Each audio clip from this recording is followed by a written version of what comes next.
ॐ श्री गणेशाय नमः। ॐ श्री सरस्वती नमः। ॐ श्री गुरुभ्यो नमः।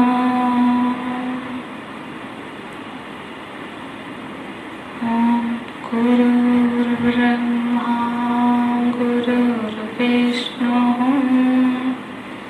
गुरुर्देवो महेश्वरः गुरुः साक्षात् परं ब्रह्म तस्मै श्री गुरवे नमः। श्री गुरवे नमः। सदाशिवसमारम्भाम् शङ्कराचार्यमध्यमाम्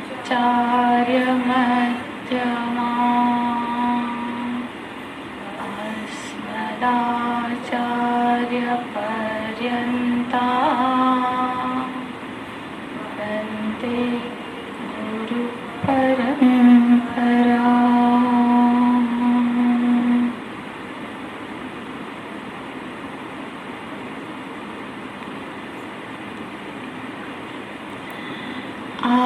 आप्यायन्तु ममाङ्गानि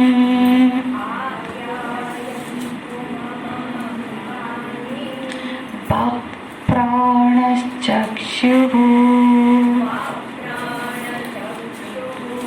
श्रोत्रमथो बलमिन्द्रियाणि च सर्वाणि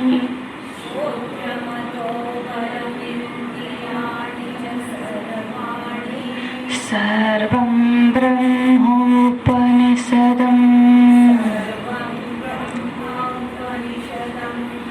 माहं ब्रह्म निराकुर्याम् मा ब्रह्म निराकरो अनिराकरणमस्तनिराकरणं मे अस्तु।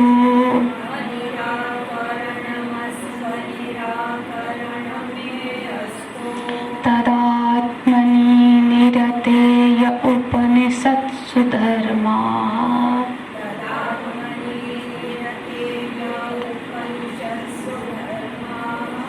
ते मयि सन्तु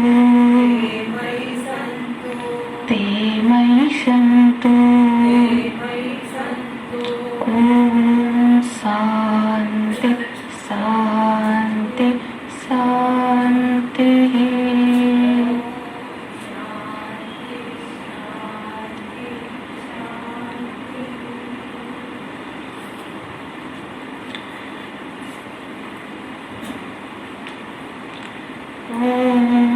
केनेषितं पतति प्रेषितं मनः केन प्राणप्रथमप्रेतियुक्तः केनेषितां वाचमिमां वदन्ति चक्षुश्रोत्रं कौ देवो नक्ति। श्रोत्रस्य श्रोत्रं मनसो मनो यत् वाचोऽहवाचं सौ प्राणस्य प्राण चक्षुश्च चक्षु अतिमुच्च धीरः प्रेत्यास्मलोकात् अमृता भवन्ति प्रेत्यास्मलोकात् अमृता भवन्ति।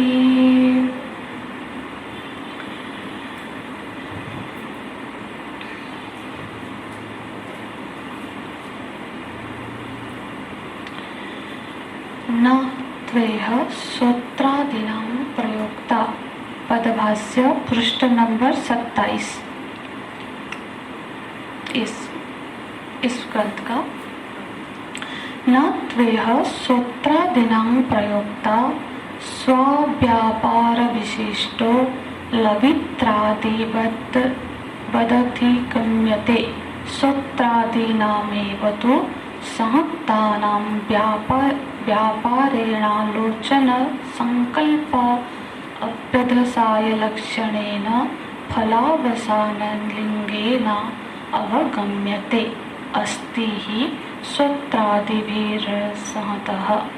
यत् प्रयोजन प्रयुक्तः श्रोत्रादिकलापः गृहाधिपति वद इति।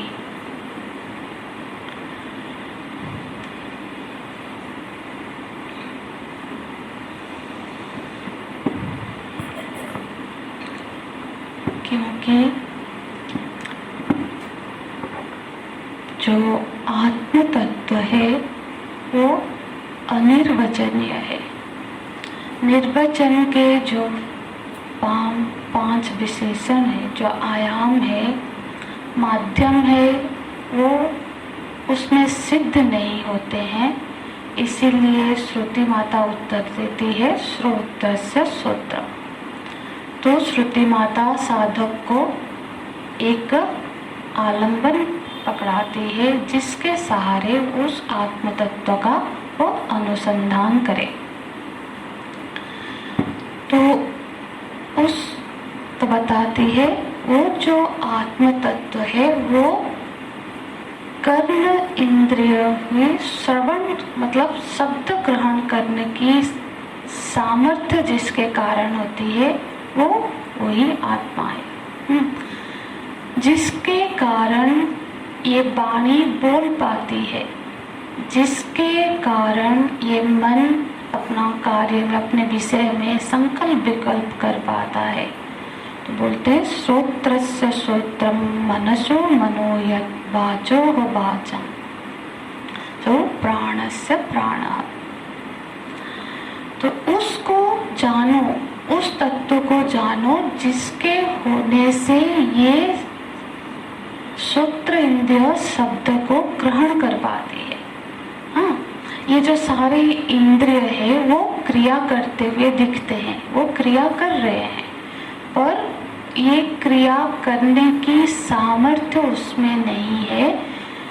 जिसके होने से ये सामर्थ्य उसमें आती है, ये क्रिया कर पाते हैं, उस तत्व की खोज हो। तो फिर जो बोलते हैं, यहाँ हमने भाष्य में पढ़ा श्रोत्रादि नामेव तु संहितानां व्यापेरणालोचनं संकल्प भवद साधन लक्षणेन फलावसान लिंगेन। जहाँ जैसे कि हम जब सुनते हैं, देखते हैं, सुनते हैं, संकल्प करते हैं, ये सारी जो क्रियाएं जिसको समर्पित है, जहाँ जाकर फलीभूत होती है, उसका अनुसंधान करना है। कहाँ फलीभूत होती है? हमने शब्द को सुना तो उस शब्द को जाना किसने? कौन उस शब्द को जान रहा है? मैं। संकल्प मन कर रहा है, पर वो संकल्प किसका है? वो संकल्प मेरा है, मैं का है ना? अब कहाँ पे वो समर्पित हो रही है? वो जो इंद्रिया, सारी इंद्रिया अपनी अपनी विषयों को ग्रहण करती है, कहाँ वो समर्पित करती है? जब तब जाकर सिर्फ आँख के देखने से हम नहीं बोलते हैं, मैंने देख लिया, मैंने जान लिया, ये घटना कहाँ घटती है, उसका अनुसंधान हो। तो पर इस चिंतन में एक सूक्ष्म कड़ी है, यदि वो हम पकड़ लेंगे तो हमारा ध्यान और इसको कि यहाँ जीवात्मा का प्रश्न नहीं है। हाँ, देखो ये जो मैं, हम जब मैं कह रहे हैं तो हमारा ध्यान कहाँ जा रहा है? जीवात्मा भी है। हाँ, ये सब समर्पित कहाँ हो रही है? जब चिंतन करना है, कड़ी बाई कड़ी करनी है।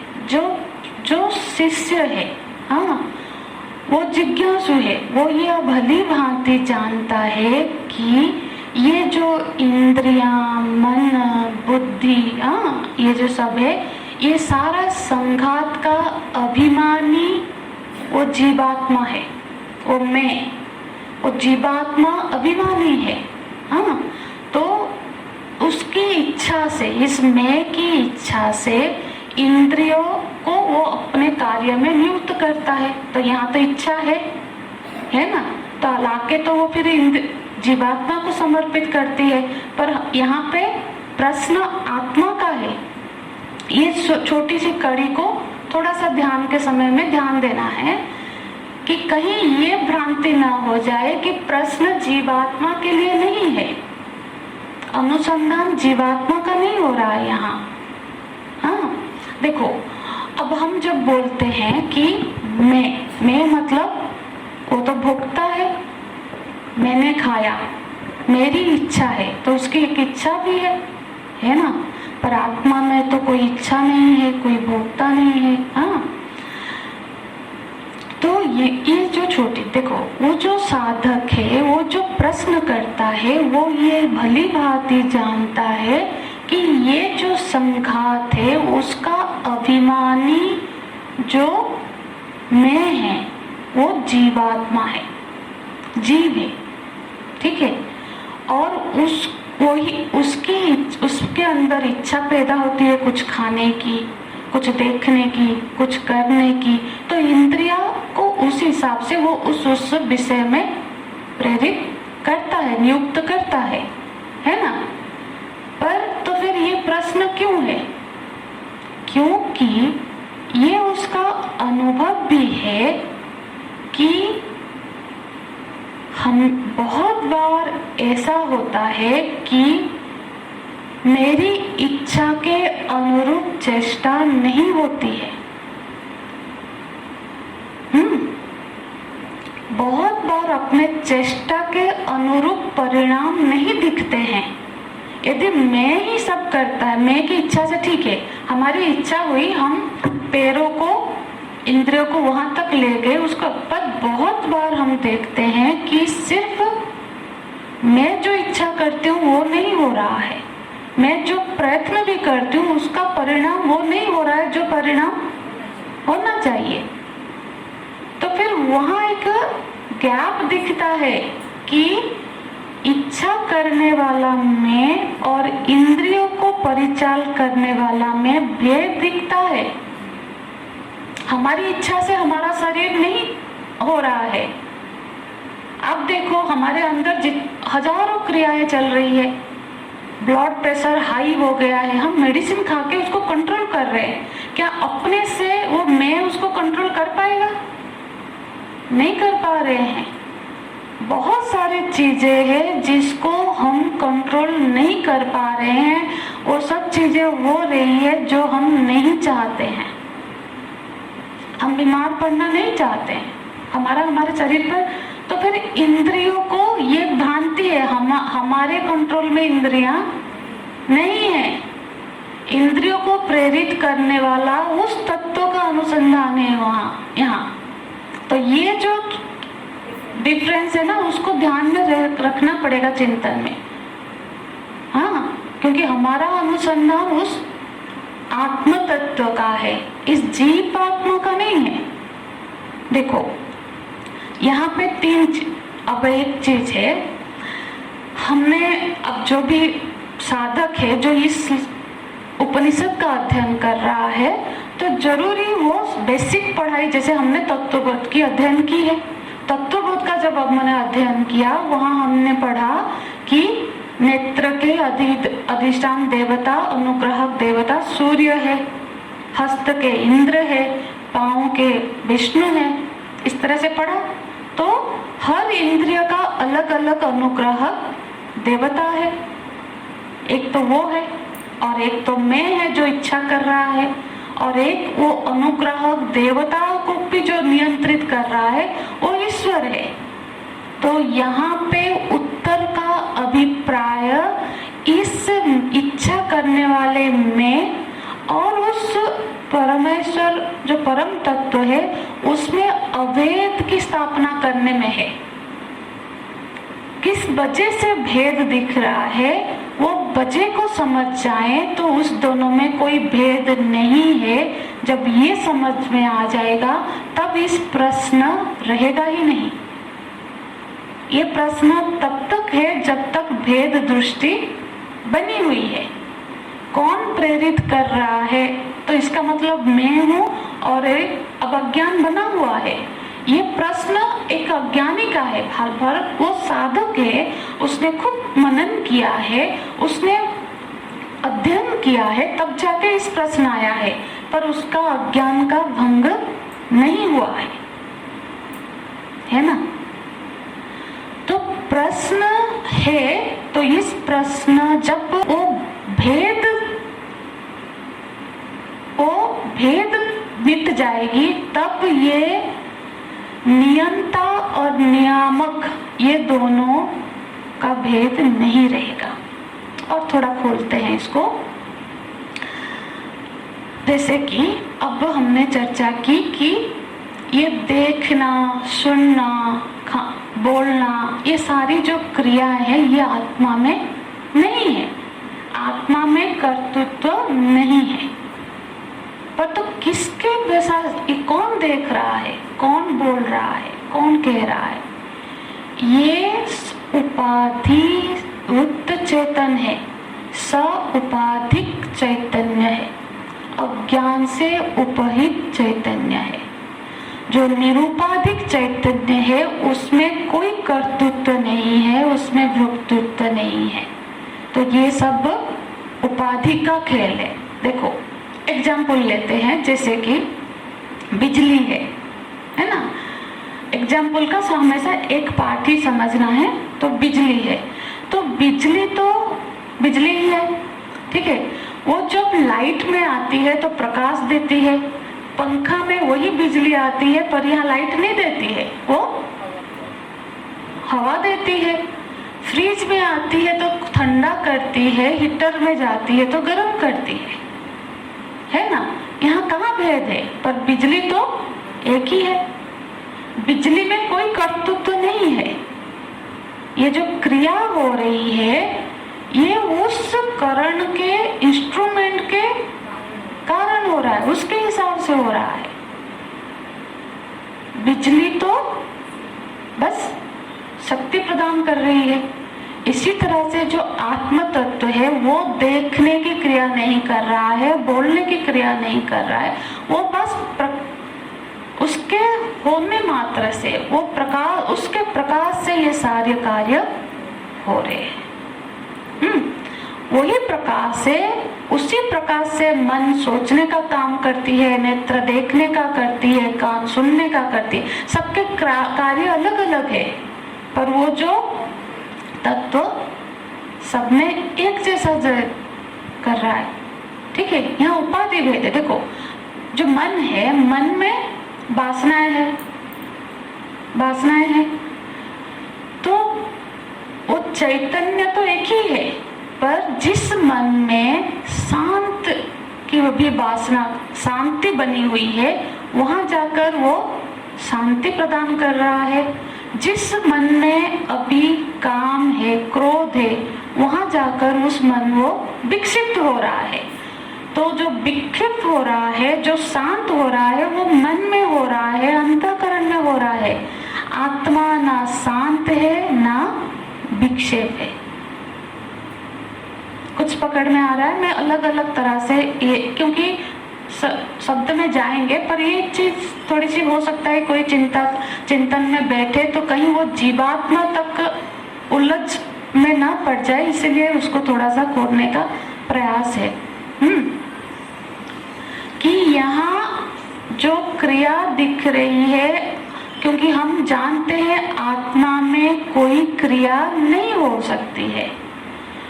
देखना, आत्मा अच्छा या बुरा नहीं है, तो अच्छा या बुरा कौन है?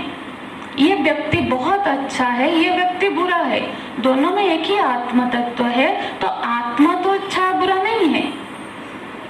वो वासनाएं जैसी है, मन की जैसी अवस्था है, उस हिसाब से हमारा कार्य हो रहा है।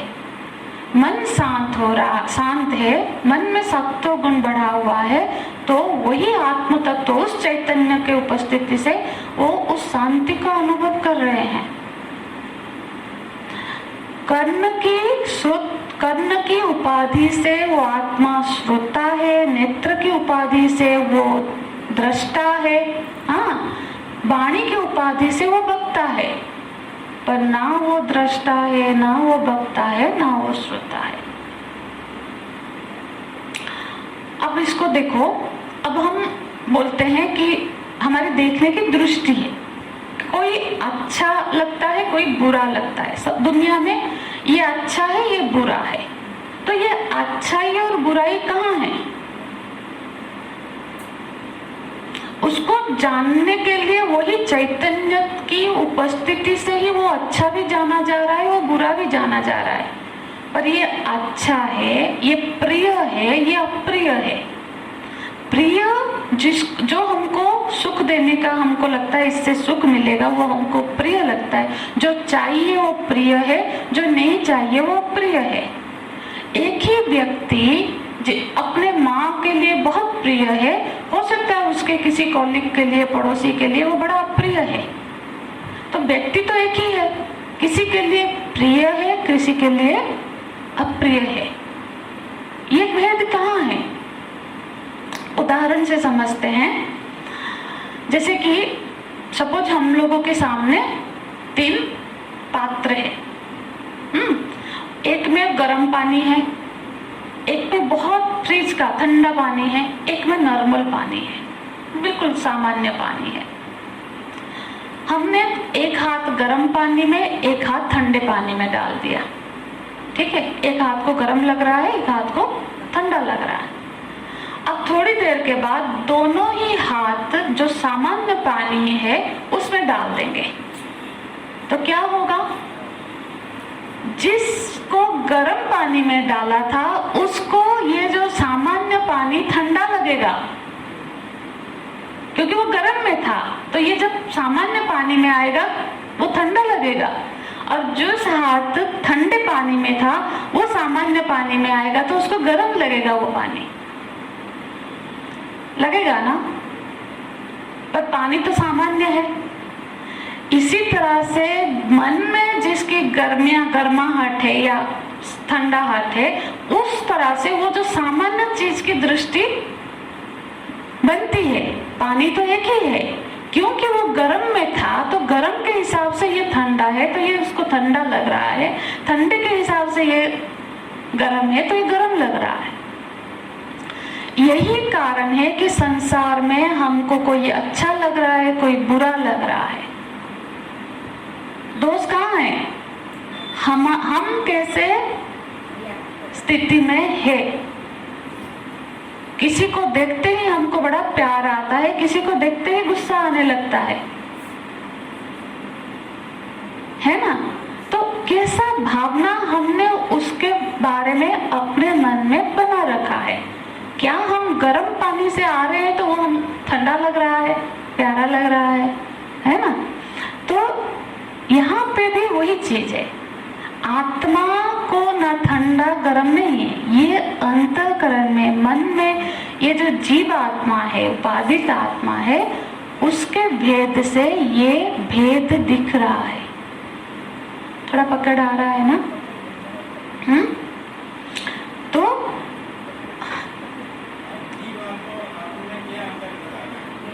आप सुनिए, तो अंतर बता नहीं रहे हैं, जीवात्मा और परमात्मा में अंतर नहीं बता रहे, उसके अनुसंधान का हम मार्ग दिखा रहे हैं कि जीवात्मा में उलझ के नहीं रहना है, उससे परेगी उस आत्म तत्व तक का अनुसंधान करना है। कहीं चिंतन में जीवात्मा में ही अटक ना जाओ, इसीलिए इसको खोल रही हूँ, कुछ आलंबन दे रही हूँ जिसको आधार करके थोड़ा चिंतन किया जाए तो मदद होगी। तो यहाँ पे जीव, जब हम भेद, उपाधि भेद से उसी आत्म तत्व को देखेंगे तो उसकी संज्ञा होगी जीव। ये एक जीव, वो एक जीव। जब मैं शरीर की उपाधि भेद से जानूंगी तो यहाँ इतने सारे जीव दिखेंगे, पर इस उपाधि भेद को काट दूंगी तो एकमात्र वो आत्म तत्व पता चले। ठीक है? तो यही भेद है। भेद तो है नहीं, समझ को कैसे समझाना है, भेद है नहीं, वही तो भेद है नहीं, इस कंक्लूजन तक पहुंचना है ना। ये खुद ही स्वयं को ध्यान में बैठ के ये इसका चिंतन करेंगे तो जरूर पकड़ में आएगा कि भेद है नहीं। श्रुति जब बोल रही है श्रोत्रस्य श्रोत्रम, इसका मतलब है उस कर्ण इंद्रिय में जो सामर्थ्य जिससे आ रही है वो वही आत्म तत्व है। यहाँ इस उपाधिक में और उस आत्मा की भेद को मिटाने की बात हो रही है। तो फिर क्या बोलते हैं, प्रश्न क्या है, बोलते हैं श्रोत्रस्य श्रोत्रम मनसो मनो यत् वाचोः वाचन सौ प्राणस्य प्राण चक्षुष चक्षु। वो कर्ण का कर्ण है, कान का कान है, मन का मन है, वाणी का वाणी है, प्राण का प्राण है, चक्षु का चक्षु है। हाँ, 5 चीजें बता दी पर धीरे से बोल दिया। सौ प्राण, सौ अने वही एक। इसका मतलब है पांचों में जो है वो 5 नहीं, वो एक ही है। जो प्रेरक है वो एक ही है। चाहे तुम सूत्र को आधार बना के जाओ तो उसी को पहुंचोगे, नेत्र के हिसाब से चिंतन करते जाओ तो वहीं पहुंचोगे, वाणी को सहारा आलम्बन लेके पहुंचो तो वहीं पहुंचोगे। प्रेरक जो होता है ना, अब जो प्रेरक कौन वो प्रेरक है, यही प्रश्न है। जो प्रेरक होता है वो हमेशा आभ्यंतर होता है, अंदर होगा, प्रेरक बाहर नहीं होगा। अब सोचना, इस पर विचार करना, कभी भी प्रेरक बाहर नहीं होगा। जो भी प्रेरक होगा वो अंदर ही होगा। जो प्रेरणा आती है अंदर से आती है। हाँ, उसका अनुसंधान करना है कि प्रेरक कौन है। अब कोई बोल सकता है कि अरे गुरु से मैं प्रेरित होके आया, ठीक है, पर कोई गुरु नहीं होता। शिष्य किसी पे गुरु भाव करता है, ठीक है। जैसे किसी व्यक्ति से प्रेरित हुआ, कोई भी व्यक्ति से हम तब तक प्रेरित होते हैं जब तक हमारा कोई काम उससे बन रहा है, तब तक उससे प्रेरित होकर हम वो काम करते हैं, ठीक है। इस पर सोचना कि कोई दूसरा हमको प्रेरित नहीं कर सकता। यदि हमारा कोई कार्य बन रहा है तब तक उसकी वो कार्य हम करते हैं। प्रेरणा अंदर से ही होती है। गुरुजी एक उदाहरण दिया करते थे कि एक पुलिस स्टेशन में होता है ना दरोगा है, एक कांस्टेबल है। तो वो कांस्टेबल और दरोगा थोड़ा सा अच्छा आदमी नहीं था, जो करप्टेड था। वो उसको केले छील के खिला रहा है, खड़ा है और वो खा रहा है। इतने में ही ये इसको केले छील के उसको खिलाने के लिए वो व्यक्ति प्रेरित है। हाँ, उसने कहा है, ये कर रहा है, ठीक है। उतने में ही एक लेटर आ गया। वो लेटर इसने भी पढ़ा, उसने भी पढ़ा कि वो उसका किसी करप्शन के कारण उसको डिसमिस कर दिया। तब वो देख रहा है केला नहीं दे रहा है तो वो खुद केला खा रहा है। अब कहेगा तो बस तो डिसमिस हो गया। अब कोई नहीं रहा ना, व्यक्ति वो भी है, क्योंकि वो जो प्रेरणा करने का जो वजह थी, मेरा काम बन रहा था, क्योंकि अभी बस है, मेरा जॉब चला जाएगा, वो कारण नहीं रहा। व्यक्ति वही है, केला वही है, अब वो उसको प्रेरित नहीं कर पा रहा है। रीजन हमारा होता है। हमेशा रीजन हमारा ही होता है। भले ही किसी दूसरे को खुश करने के लिए हम कोई काम करें, पर उसको खुश करने की चाहत हमारी होती है। इसीलिए जो प्रेरक तत्व है वो हमेशा अंदर ही होगा। तो ध्यान में उसको अंदर ही अनुसंधान करना है। बाहर के विषय से इंद्रिय, इंद्रिय से मन, मन से बुद्धि, बुद्धि से उस आत्म तत्व तक का अनुसंधान हो। तो प्रेरक तत्व हमेशा अंदर होगा। तो इस सूत्र से एक तो ये हुआ कि अस्ति, एक ऐसा कोई तत्व है जो कि इस संघात से परे है, बाहर है, और वो इस संघात को प्रेरित कर रहा है। ठीक है। कभी भी संघात का कोई भी कार्य अपने लिए नहीं होता है। यदि चीजें अपने हाथ से अपने लिए खाना उठाए, नहीं, कोई भी इंद्रिय आप देख लो, वो शरीर को समर्पित रहता है, अपने लिए कोई कार्य, कोई भी पार्ट नहीं करता है संघात का। हाँ, तो एक तो ये हो गया। दूसरा क्या हो गया?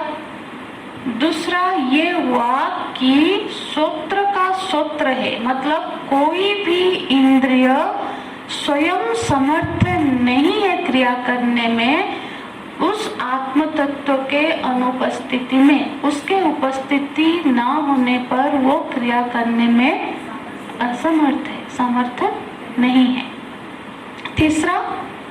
तीसरा वो जो है वो अंतरंग है, बाहर नहीं है, वो अंदर है। वो अंदर है। और चौथा, वो जो अंतरंग है वो मैं है। वो जो सर्व अंतरंग है वो सो का स्वरूप है। जो पर है वो बाहर होगा। जो जितना वो जो मैं है वो अंदर है, निकट है। उस मैं का अनुसंधान करो। उस मैं का अनुसंधान होना चाहिए। तो वो जो सूत्र का सूत्र है, मन का मन है, उसका आएगा, भाष्य में आएगा, उसको और व्याख्या है, उस पर प्रश्न भी है। मैं बस एक पृष्ठभूमि बना रही हूँ ताकि हम उस भाष्य में जा सके, इस पर चिंतन हो। तो उस जो सूत्र का सूत्र है, मन का मन है, जो वाणी का वाणी है, वो आत्मा है, जिसका यहाँ पे देखो 3-4 उस वाणी का पहचान, उस आत्मा का कुछ पहचान कराते हैं। बोलते हैं, कहाँ है वो भाष्य? हाँ, अस्ति किमपि विद्धि सर्व अंतर्यामी कुटस्थ, देखो, सर्व अंतरामी कुटस्थ अजन्मा अज अमर। वो जो सर्व आत्मभूतम, जो सो हम बोलते हैं ना, जब हम चिंतन करते हैं हम आत्मा का एक, कि हम स्वयं प्रकाश है, ये हम हमेशा देखते हैं कि आत्मा स्वयं प्रकाश है। स्वयं प्रकाश है माने क्या समझ में आता है? कोई, आप लोग तो चिंतन करते हैं, कोई बोलेगा कि स्वयं प्रकाश माने क्या? हाँ,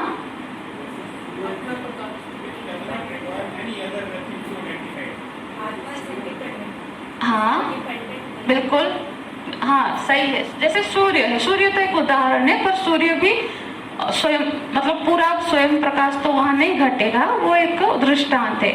आपने क्या कहा सतीश? देखो, बिल्कुल सही है। किस तरह से इसको समझते हैं? आत्मा स्वयं प्रकाश है। किस तरह से? अब सोचो, हमको किसी चीज को देख, अब जैसे ये पोडियम है, हाँ, इसको देख, हमको जानने के लिए, इसका ज्ञान होने के लिए क्या क्या चीज की जरूरत है? एक तो ये वाला, ये पोडियम हो, हाँ, नहीं, इस पोडियम को हमको हमने देखा, जाना, इसके लिए क्या क्या चीज की आवश्यकता है? एक तो ये पोडियम हो, ठीक है, दूसरा लाइट हो, अंधेरे में तो नहीं दिखेगा, लाइट हो, तीसरा नेत्र हो, चौथा मन हो, बिना मन के कोई चीज को नहीं जान सकते, मन हो, पांचवा वो दृष्टा हो।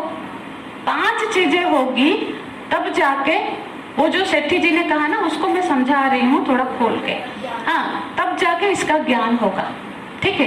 पर अब उसको छोड़ दो। अब प्रकाश का ज्ञान, लाइट का ज्ञान होने के लिए कितना चीज चाहिए? लाइट चाहिए, नेत्र चाहिए, मन चाहिए और जानने वाला दृष्टा चाहिए। 4 हो गया, एक कम हो गया, है ना।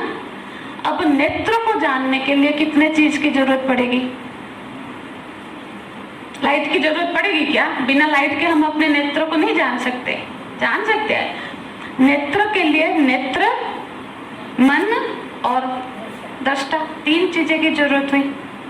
अब मन को जानने के लिए मन और दृष्टा, 2 चीज की। अब दृष्टा को जानने के लिए वो स्वयं प्रकाश है, किसी दूसरे साधन की आवश्यकता नहीं है। इसीलिए वो उसको बोलते हैं हम आत्मा स्वयं प्रकाश है। उसको जानने के लिए किसी दूसरे साधन की आवश्यकता नहीं होती है। बस उस वाक्यों को हम खोल रहे थे। तो हम क्या चर्चा कर रहे थे? आत्मा के कुछ ना बताते। तो हम भाष्य में जाएंगे, पर यहाँ तक था सोत्रस्य सोत्रम, इसकी व्याख्या। अब आगे है मनुष्यो मनो, हाँ, अब वो मन का मन है। तो मन का मन है माने मन में ये जो संकल्प विकल्प आदि क्रियाएं हो रही है, वो किसके होने से हो रही है उसको जान। जो जिसके होने से मन अपना कार्य कर रहा है, मन में ये सारी संकल्प हो रहा है, ये जो निर्णय हो रहा है, ये जिसके होने से हो रहा है, वो वही आत्म तत्व है। यद वाचो हो वाचम, बोलते हैं यद। यदमान, यहाँ पे ही यद आया है। यद माने क्योंकि, क्योंकि ऐसा है, क्योंकि ऐसा है। वाच और वाचम, वो वाणी का भी वाणी है, मतलब जिसके प्रेजेंस से वो वाणी अपने कर्म कर रही है। सौ प्राणस्य प्राणः, वो प्राण का प्राण है। चक्षु से चक्षु, यहाँ पे एक पूर्व पक्ष प्रश्न उठाते हैं कि ये सारे के सारे शब्द वाचः वाचम, वाचम ये द्वितीय वचन में है, बाकी सब प्रथमा विभक्ति में है। तो यहाँ पे ये द्वितीय वचन में क्यों है? तो बोलते हैं, भगवान भाष्यकार उसका उत्तर देते हैं कि इसको भी प्रथमा में ही समझना चाहिए। ये छांदस प्रयोग है।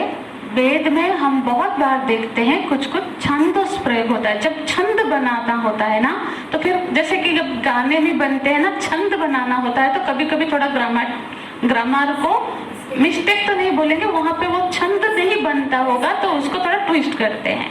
तो ये छांदस प्रयोग है, इसलिए यहाँ पे द्वितीय वचन में बोला गया है, क्योंकि वो सारे के सारा प्रथमा विभक्ति में है।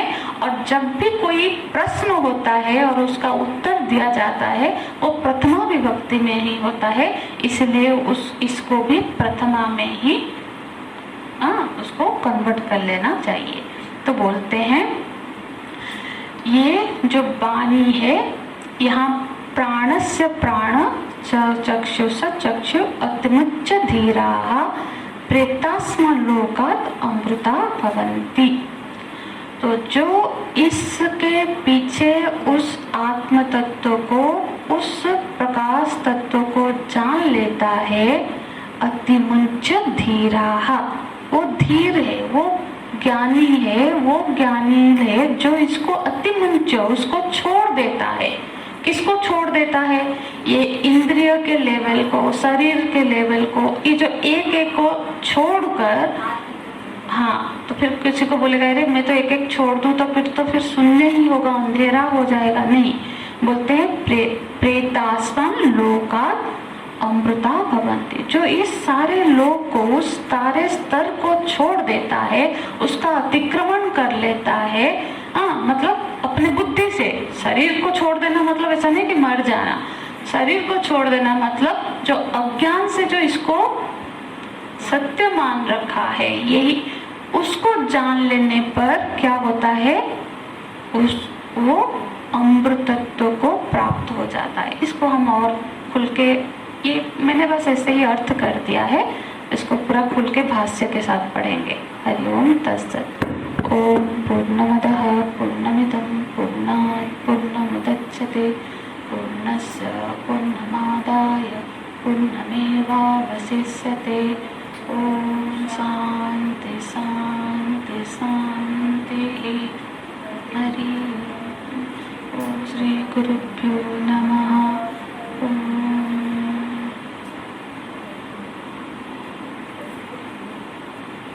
थोड़ी देर चिंतन करेंगे जो आज पढ़ा है। बहुत सारे पॉइंट है, यदि आप उसको याद कर पाएंगे तो बड़ी हेल्प हो जाएगी।